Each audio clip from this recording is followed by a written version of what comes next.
thing so I can have it open on my screen too. Okay, so you can read along with it. So from the get-go, we've got the preamble. So despite the fact that construction's about building a base, we need to do more than just build bases. So if we're just Quick, building a base, then before you get you too far, Alvarez, I don't mean to interrupt set. you. Stranded Snowflake, you are recording this? Yeah, I'm recording. Okay, I apologize for the No, it's interrupted all good. pauses. I just wanted to make sure. We want to make sure we get this done right. Okay, go ahead So and continue. So, despite that we're a construction regiment, we do more than just constructing. We often set up ahead of time. So, like, we'll drop in a router, and that's what this shock and drop class is about. We drop in a router, we defend the router, we clear out whatever just handful of people are hanging out around bases. Because if you've ever done infiltrator work, you've probably run into just a couple of guys that are hanging out that are like waiting to spawn vehicles or waiting on a squad or whatever they happen to do. Rarely are bases empty, especially bases that we're about to attack. And so from there, we talk about our deployment. It's let's see, the deployment of one platoon. We will be typically Delta. Sometimes we're Charlie. Just listen to the platoon lead. He'll tell you where construction is. Constructions, we always receive orders from platoon, although we do have a level of autonomy that most of the others don't, because we have to maintain base, etc. So what we'll be doing is we'll be spawning a Valkyrie. From the Valkyrie, you'll have typically 3 engineers, a medic, and 2 heavies. That's 6, yes. Okay. And the engineers and the medic are pretty straightforward. We say claymore. So if you're deploying, you'll be taking the claymores. If you're this hasn't been updated to deal with the pilot, because I think we said that one of our engineers was going to be doing tank mines or C4, but that's on Drac to clarify if I'm mistaken on that one. And the engineer in the rumble seat will be carrying the router typically, although we have changed that on the fly because sometimes we just don't need 3 engineers. We need an extra heavy or whatnot. The medic, he'll have the targeting dart for the orbital strike, because as base, we typically have an orbital strike ready to go. And both the medic and the heavies will be carrying C4 in addition to whatever the heavies are carrying for anti-tank, typically Striker, because other aircraft are our worst nightmare for the Valkyrie, because this is not only a cert pinata, but it's also sets us back at least 10 minutes if we die. Then on top of that, we'll have the 2 mosquitoes typically with a secondary router, just in case things do go sideways. We'll have just a guy who can get in there quick and fast. That one, it's preferred class, although from experience I can tell you a Stalker Cloak Infiltrator is almost always the right choice. And then we've got our ants. We say this is our perfect numbers if we have 4 ants. But realistically, we might have 4 ants in the beginning and then break down into other people flying who used to have an ant. The only side note with the ant is that we want you to have either anti-air or like rangers. Rangers, we typically pick them over walkers because rangers, while their DPS may be lower than walker, especially at long ranges, most pilots tend to wig out when they start to get flak. So sometimes they make inadvertent crashes, and sometimes they just disappear and don't come back. Either one's fine. An enemy who's left is just as good as an enemy you've killed. But, yeah. So, again, at the beginning, we typically just all pull ants, get the base up as fast as possible, and then the ants after that, well, just leave them open to squad, and we'll move them if they're still around. All right. So, fire and move. That's an important section, too. We always are mobile. We're usually a lot smaller than many of the forces we fight, and we can't take on a whole platoon with a squad just in a straight up fight. I don't care how good of a gunman you are, you're not beating 4 times your number in a straight up fight. At that point, the goal is to try to force like smaller engagements, moving. If we stay mobile, we have the advantage because a lot of their chasing targets will move slower than you, and they'll kind of string out. It's anybody who's done any sort of shot calling for like an MMO understands the issue right there, because there are people who are more aggressive who will be faster in the front than some in the back, and being strung out means you won't be able to bring your full force to bear. So then we drop the router, we defend said router. All we have to do is hold on long enough for people to start spawning in that router in force. So we'll build up the walls, we'll set claymores, we'll do every dirty trick we can to slow the enemy down. Because if they don't make it to the router, it's just as good as if we killed everybody trying to get to the router. Now, one of the side things that is useful, and I think it's Stranded who came up with this one, use your body, because your body is client side, like visibly. And so if you die on that router, you very well could be blocking bullets even in death. It's dirty, but they can't do anything about it.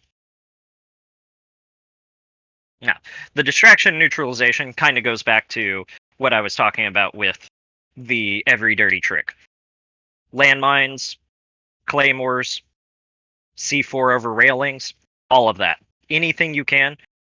We brought an infiltrator for terminal hacking, for instance, having him come up at him, it doesn't matter if he kills nobody.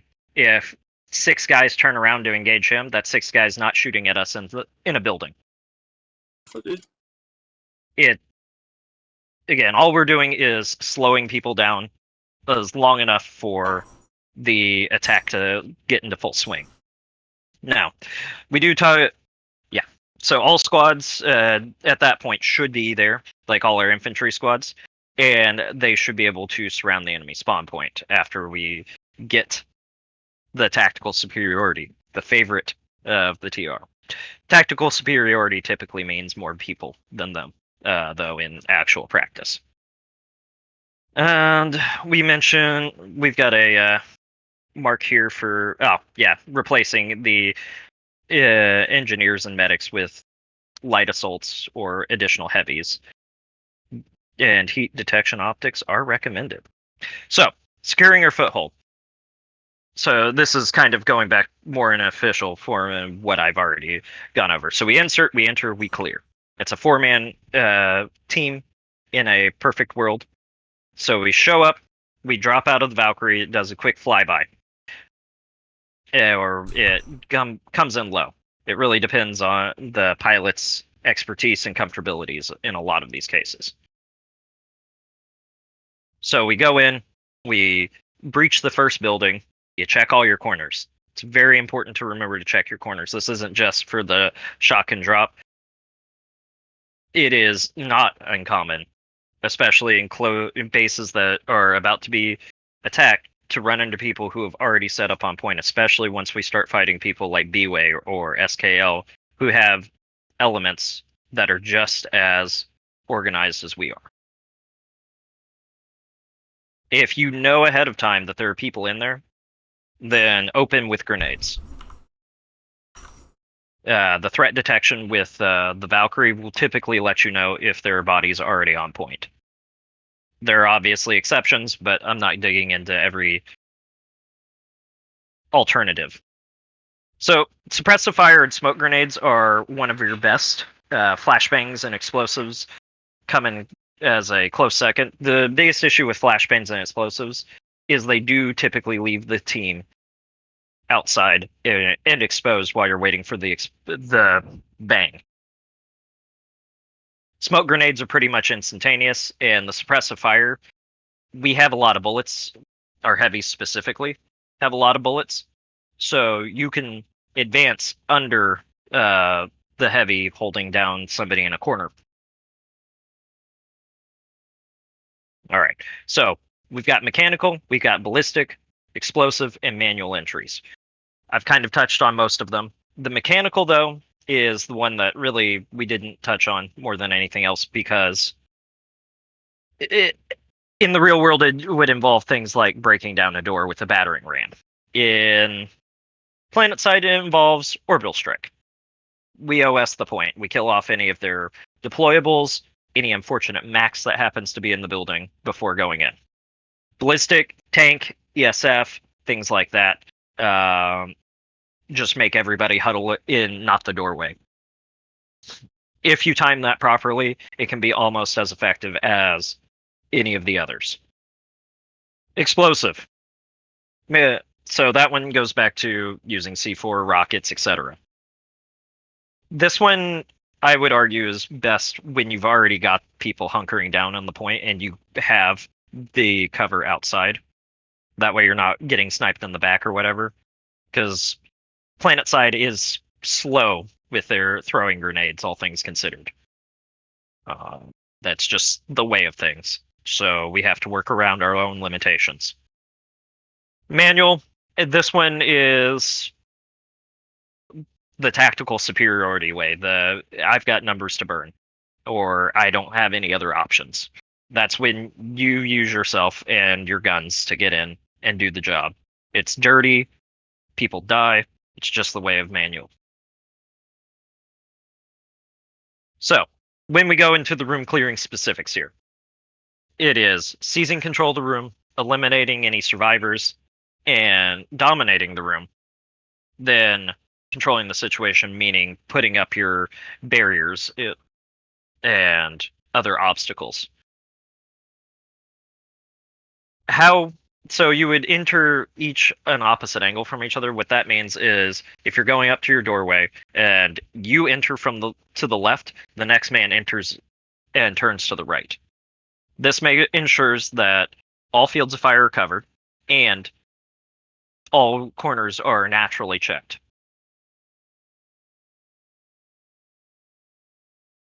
And you stay mobile. That is one of the most important things during this. You don't want to be caught in a crossfire between your own troops and the enemy. Because that brings you down a gun, because you will almost assuredly die. And it gives the enemy cover, because they're not going to stop shooting because they shoot you. But your allies might. So, again, we go back to surprise with these. These are the elements of room clearing in and themselves. Surprise, speed, security, shock. The 4 S's of room clearing. Surprise. This one's obvious as far as most things are concerned. You open with a flashbang or something that they can't really do anything about. Speed. You want to be fast. Fast is deadly. If you move slow, then you're easy gunning, especially if they've got an LMG involved. LMGs can kill an entire squad without reloading if you guys are slow enough. Security, clear the point. Clear the room. Kill everybody. If you notice res nades coming in, watch the zombies. Security. Oh, wait, I just did security. Shock. Overwhelming aggression. This is important. The tactical superiority, I've said it 3 times now, of the TR is coughing, apparently. It is overwhelming numbers, overwhelming firepower. If we have medics and they don't have medics, we can just beat them with weight of bodies. It's just like we don't have to play PlanetSide like the real world. We can absolutely use wave tactics. We can wear them down. They have limited shots before they reload. But also when you get in there, hard cover is super important. Breaking line of sight and anything like that, it's very important when you're entering a room. Getting the point man should definitely have an idea of where hard cover exists. People can hide behind hard cover. One of the best tactics to fight against a tactical clear is for one person to shoot. All eyes turn to that one person. They duck down, and somebody else behind another box comes and shoots people in the back because they're all focused on the one guy. A lot of players call it ESP, your radar, essentially. Whoever's got the Valkyrie, or if you've got an infiltrator with darts, or somebody's taking darts on a crossbow. All of those are very important because knowing where all the enemies are will keep you from getting shot in the back. And unless you notice somebody go down, you have, like in these small groups, you have to trust that your allies can take one person. You should have overlapping fields of fire, but you shouldn't all focus on one guy. That's how squads get caught off guard when they have the advantage. So, go back to the domination part of this. We control with observation and fire, corner of a room. Don't be in front of sides. Don't be in front of doors or windows. Essentially, if you can see them, they can see you. Oftentimes, we're waiting for one or two people. When we break into a point, usually the entire base doesn't roll in on us. It's usually one or two people that are going to check it out. So the first fight or two we have, it should be us dominating, just through sheer volume of fire that we have. Sometimes it doesn't go well, but most of the time, in all of them that I've been a part of, it's one or two people showing up. And if you're in front of a window, though, then snipers from a tower or whatever else will just start picking people off. And that means our medic is not a gun anymore, he's a rezzing tool. And now we've got only 2 guns left, and those one or two people might be able to take our one or two people in a straight up fight. It's just the way it goes. So again, we're coming back to the following soldier goes in the opposite direction of the preceding soldier. 1 goes left, 2 goes right, 3 goes left, 4 goes right. And you central and corner an entry point. What that means is you cover the outer and then you go in. Obviously, planet side's a little bit off with that because we can't just cover all the outside and trust that the central guy is going to cower behind whatever debris is in the middle. But you clear room, you heighten your observation afterwards, make sure that you get rid of any explosives that are by doorways. Do be careful of those, especially after you've cleared the point. And if the first guy in front of you blows up, don't stop. It's just the way of things. Sometimes we hit a C4, or not a C4, a Claymore, or a Bouncing Betty, and it just happens. But stopping is what gets everybody killed. And then you finally, at the end, you establish your defenses. In a perfect world, this all happens in under a minute. 30 seconds, maybe at most. You go in, you kill the 3 people in the room. You sweep it, make sure there are no extra explosives hiding around, and then you put up your walls. And your engineers do some claymores on the outside. Maybe right on the other side of the wall, too. Somebody jumps over the wall, there's not a whole lot they can do about that claymore right next to them. So, that's the written. And I believe I added some of my own words into it as well. If you have questions about what I've already gone over, we can go ahead and do that. And then I'll go back into the game proper because I disconnected due to inactivity I was reading. So while Everest is reconnecting, so I just pulled a Valkyrie. Now, one thing that construction does that's different than, say, for example, the Air Squadron or the Red, or they call themselves now, the Red Angels. Yep. What they're doing is that we don't use evasive chassis, we use hover, and we also use a scout radar because our main emphasis isn't air, it's anti-infantry. So we're after things like infiltrators after our bases.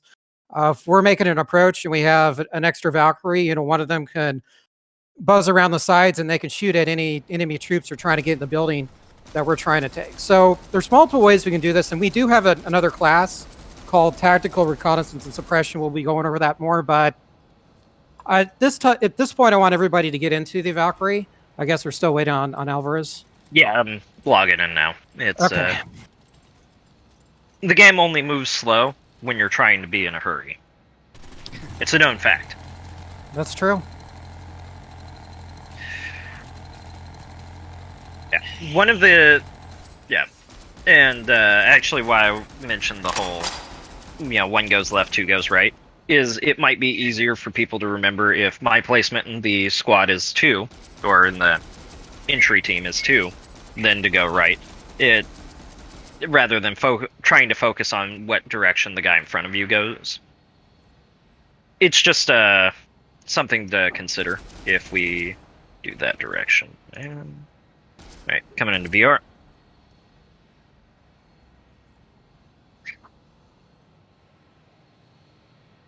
Okay. All right.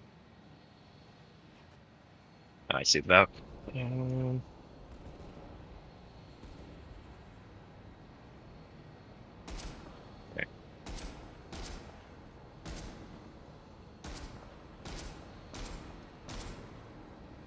Yeah, and when we go through the suppression, we'll talk about the different weapons on the Valk, but most of the time we'll probably be rocking the Kaz, I imagine. It really just depends. A lot of that I think should be left up to whoever wants to be the gunner, because some people prefer the Kaz. Other people prefer the other weapon. That's a default. Yeah, Wyvern's not bad, but I definitely wouldn't bring it to fight infantry if I could avoid it.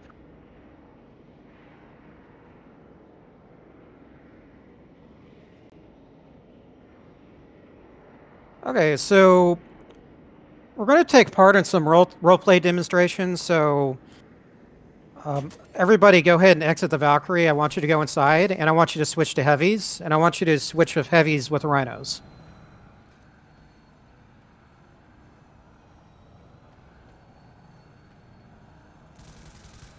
Rhino reminds me an awful lot of the Torque 9, just with more bullets.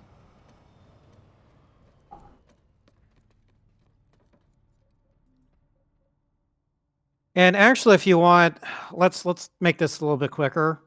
Choose either the Rhino or the MSW. They're both somewhat the same, but they work similarly in the way that we're going to demonstrate.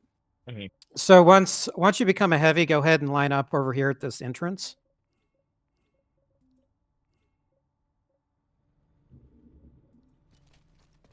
Okay, so the difference between the Rhino and the MSW is that the Rhino itself, that's a close quarter weapon, so you're going to want to be fairly close with that. The MSW works similarly, and you'll have similar results, but you can use it more at a distance as opposed to the Rhinos. That's really the only difference, but they're both good weapons for up close. So here's what I'm going to do. I'm going to go over here to this area over here, and I'm going to act like I'm an enemy popping out, and you guys are down here just about ready to assault the space.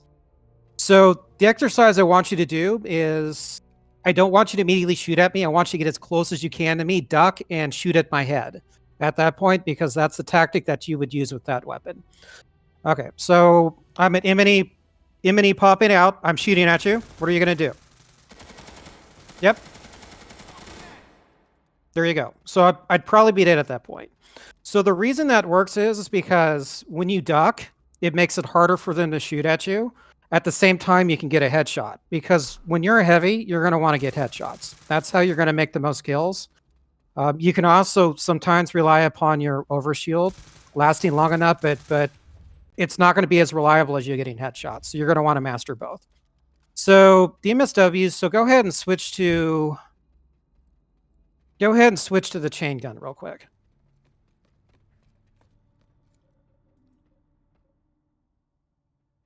Now, the chain gun and the TMG-50, I lumped those together. So the two weapons I demonstrated, I lumped those as light. These two I lump as heavy. The reason is they both have large magazines, so you can use them as suppressive fire. So the TMG-50, it's an LMG like the other ones you had fired. However, it works better at a distance. So it's good, say, if you're in a Valkyrie and you're shooting at maybe a harasser, but not for much else. You can use it like the other LMGs, though, but it's not a very good close quarter weapon. You're going to want to maintain a distance with it. So the chain gun, so if everybody would walk up to the door here. So in the early demonstration where I ran out to you, that's not the most ideal situation where you're going to want to use the chain gun. It's better for areas where you can control where the enemy is located. So, for example, go ahead and go to the bottom of the stairs. The chain gun in itself, it's kind of like you're a mini max. You're going to want to get headshots as well. So, say for example, I'm an enemy coming out. And you're going to want, and depending upon what you have affixed to it, you're going to want to rev it up first. So as soon as you start up the stairs, you're going to want to rev it. So go ahead and start revving your chain guns. Okay. So I have an enemy running out. I'm shooting at you. So yeah, at that point you're wanting to do suppressive fire up at this area and also around this door up here because you're going to want to scare them away from going out there, as well as killing whoever comes down. And you're not necessarily going to want to go slow. You're actually going to want to go as fast as you can and go forward as quick as you can. And always aim for the head. Yeah, with the chain gun. Firing with the chain gun is actually the right answer in most cases. It's got a weird cone of fire. It doesn't extend that far. So you don't really benefit all that much. Like if you're shooting at the wall, you can kind of see where I'm talking about here. You don't really benefit that much from scoping in ADS. But the main thing is do not go slow with the chain gun, because that's a mistake people make, and that's why you die with it. You're going to have to get as close to the enemy as fast as you can with it before they can react, and you'll make kills. Just don't be slow. You got to practice to do it right, but once you get it, you've got it. So, turning your shield on is a bad idea? No, it's a good idea. Yeah, no, don't worry about that. What he's saying is don't ADS when you're trying to close in on them. Is basically what it's going down to. If you're slow with approaching the enemy with a chain gun, they will probably gun you down before you do anything, even with your overshield. Is what I'm saying. It's a mistake people make when they're first using it, and that's why they think it's a bad weapon. But it's a good weapon, and you're just not using it right.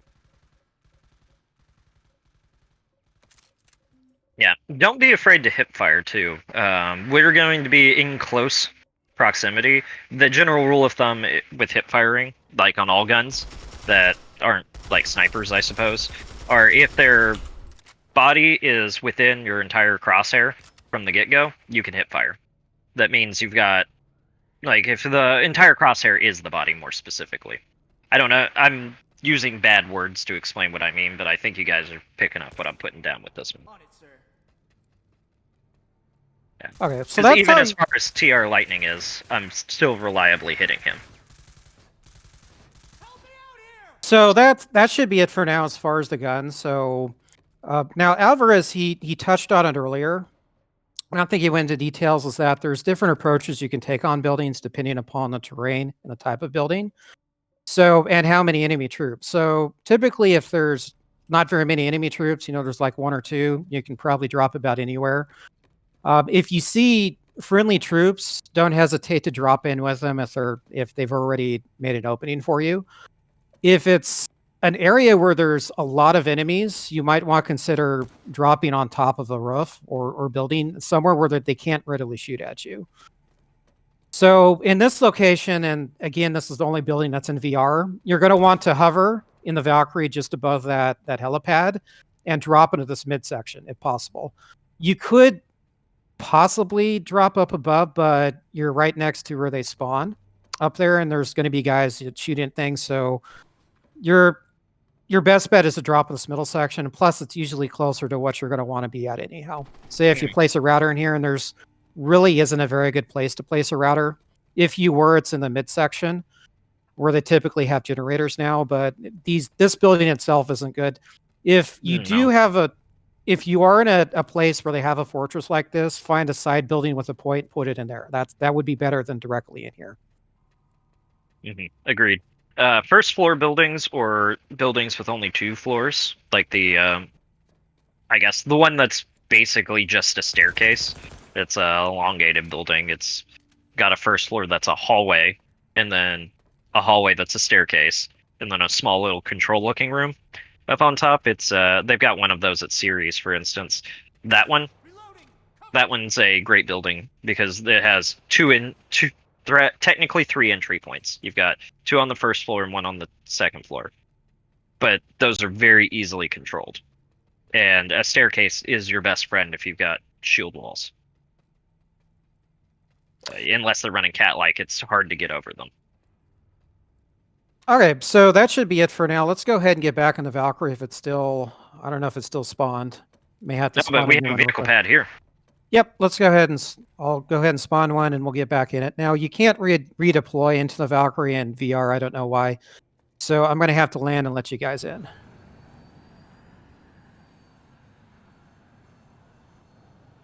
So we're going to do a few exercises here. So we're going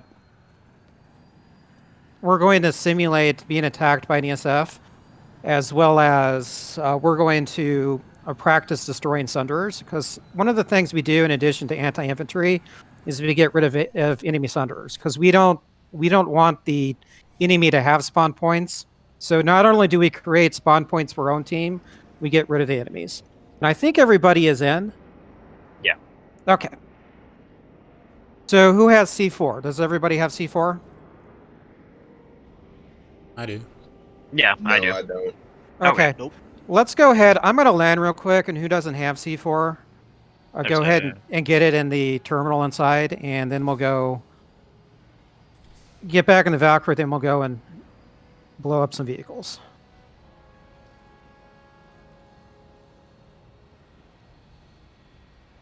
You will commonly hear this referred to as the 2RAF special, by the way. So if somebody says that, this is what they're talking about. We'll either mark the offending Sunderer with smoke or a squad, not the squad, like a diamonds or spades waypoint.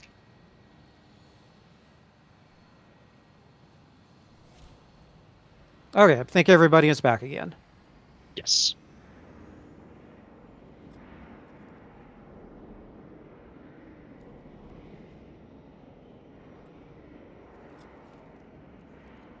And I don't think Scout Radar works in VR either.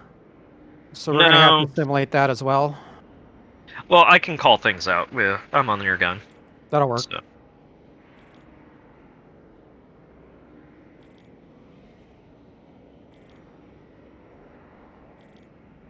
Hey, there's a floating mosquito if you want to shoot him.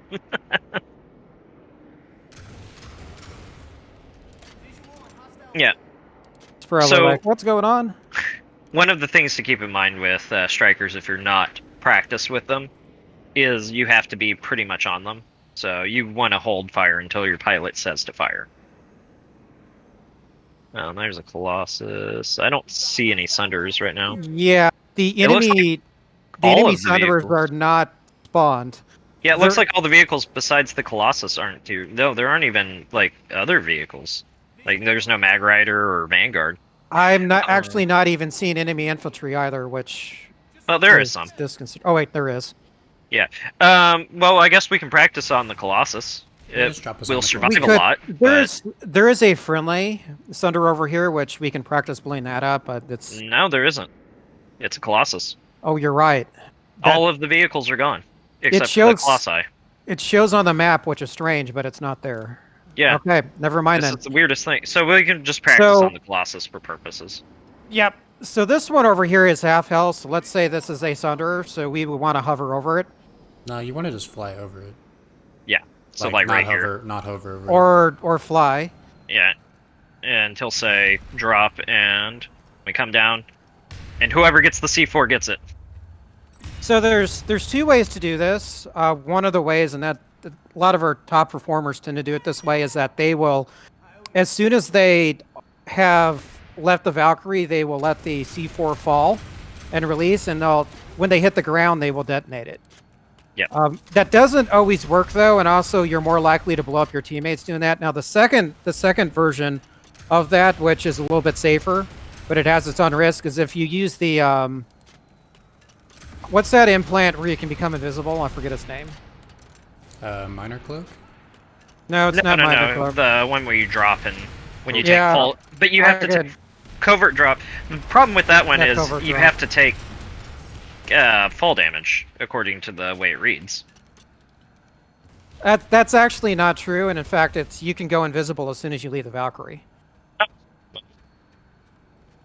But I know because I use this all the time. But as soon as you hit the ground, it counts as fall damage, but you're not technically fall damage because the Valkyrie, when you eject from it, it automatically makes it to where you don't have any damage. So there's damage, but there's also no damage because of the Valkyrie. So I don't know how that works, maybe planet-side physics, but you do go invisible as soon as you hit the ground at least.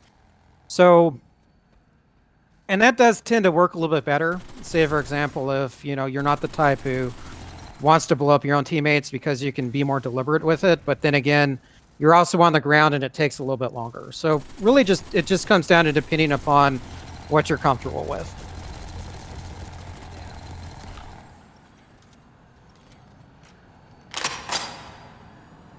Okay, so looks like we're shooting.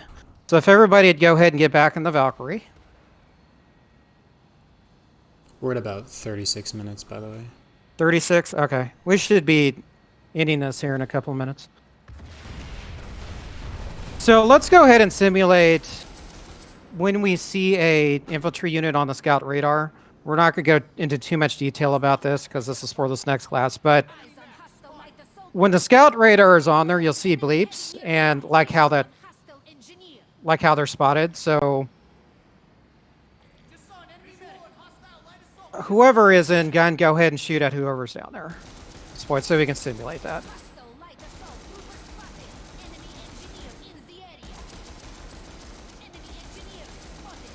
Something to note, if you have the cast on your nose gun, you'll want to be more above them than to the side because of the way the cast bullets work.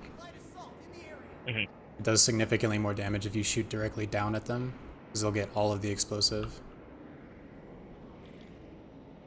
Okay.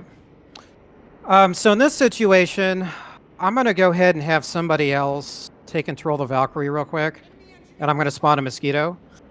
And we'll go ahead and simulate what it would be like, say, if you were being attacked by an ESF. So I'm going to go ahead and squad unlock this real quick. And whoever wants can get back in the Valkyrie.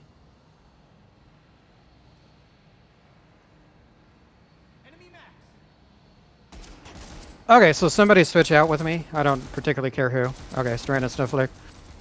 And I'm going to exit real quick. So go ahead and fly the Valkyrie somewhere way out there, and I'll pretend I'm sneaking up on you as an enemy SF.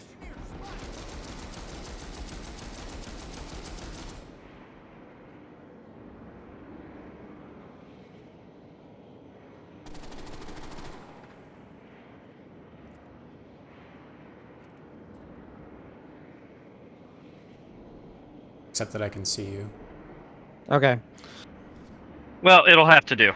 Yeah, this is just a simulation anyhow, so these guys can get an idea of what they're supposed to be doing here. So, let's say, for example, I'm a Reaver or something, and I've spotted you, and I'm coming up behind you. Oh, look, I'm shooting at you. And why does this have bad controls? But anyhow, so you guys, you're gonna want to wait until the Valkyrie can get situated before you shoot with your strikers. And does everybody have a striker, by the way? Yeah, enough of us do, I think. Okay, so go ahead and line up like ideally how you would want it lined up, so they can see where the position is to shoot. Okay, so you guys have hit it a couple times. So you're going to want to be here now with the hover chassis. You're probably more or less want to curve into it, so it's a little bit different than having evasion. But again, that's for next class. So, but just so you know, the best place to shoot at the ESF is from the front, and with the Valkyrie aligned at whichever side is shooting at it at this point. So yeah, just like all you you guys need are to doing do is now. get close with the striker too. Yeah. The striker does all the heavy lifting for you. You don't need to scope in with it, just hit fire Yep. it. Yeah. One thing you can do is if you know for a fact that the ESF is in front of you, you can just simply aim in front of you, and sometimes the game will give you hits anyhow. Yeah, if we're just flying directly at them from behind, then... Yep. Just fire Typically, at them. though, we do follow, like when we are fighting ESFs, we follow the same convention that the Red Angels do as far as wait until your pilot says to shoot them. Because you don't want to spook them, because a lot of ESF pilots know that when they see strikers come out, it's time to bail, and we Yeah. can't chase them down. Yeah, you don't want to tip them off because you want them out of the game. You don't want them choosing to leave the game. Yeah. Okay, so as far as the class itself, that's basically all the content. Does anybody have any questions? Do we just use strikers because you can't use lock-ons in a Valkyrie? You can use Well, lock-ons yeah. in a Valkyrie. It's just very difficult. Strikers are very reliable. strikers are the best thing that we have with the Valkyrie, and there's no other faction that has that. So not going without a striker, it's just unheard of. But if you don't have the 1,000 certs to get a striker and you have a lock-on, that works pretty well. That's what I did before I had the striker. Yeah, The swarm is a lot better because you have 3 shots, but Annihilator works as well. Yeah, it's just the striker with its dumbfire and auto lock on to close air targets makes it real easy to use. And it means the Valkyrie pilot can still be relatively evasive despite you getting lock-ons. Yeah. I'm moving up to Drak and like giving you sightlines to it, but if we were getting shot by flak or something like that, I wouldn't be able to do something like that. Like with our hover frame, we're also a lot slower than Right. the evasive Valkyries are. So with the hover frame, when you're going to be low to the ground anyhow, so you're not going to encounter ESFs as much. But just for FYI purposes, this is why we're showing you, because we want people to know how to defend themselves when they're Valkyrie. Yeah, typically we get onesies and twosies with ESFs. If like a whole group of them come at us, then we'll probably just bail on the Valkyrie entirely because we can't outrun them, and chances are we can't outgun them because as soon as we shoot one down with the strikers, the rest will all back off and gun us from a distance. All right. Does anybody have any other questions?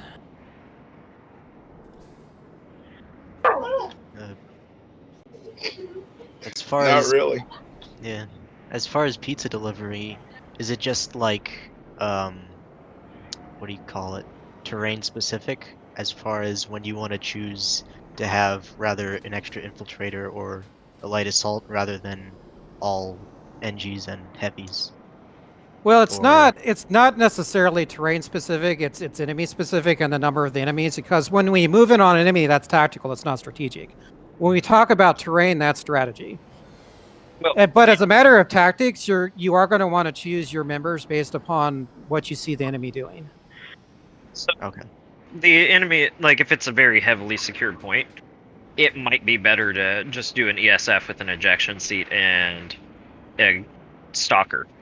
To be honest, we've definitely seen success when it's not construction night, when they're just like Mark and I on when we do an ESF drop.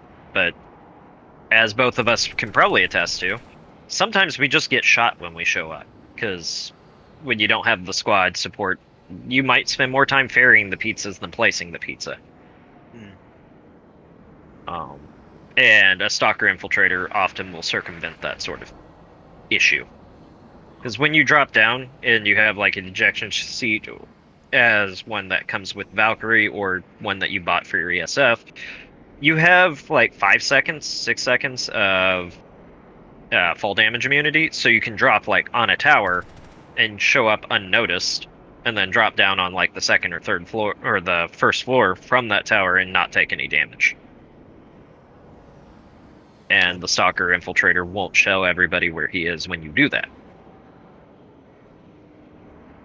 What ordnance should the heavies take? Like the rocket launchers. No, like ordnance damper or canopy or That one. So ordnance dampeners are always good. Everybody loves a good ordnance dampener. The unsung hero is the caltrop. really?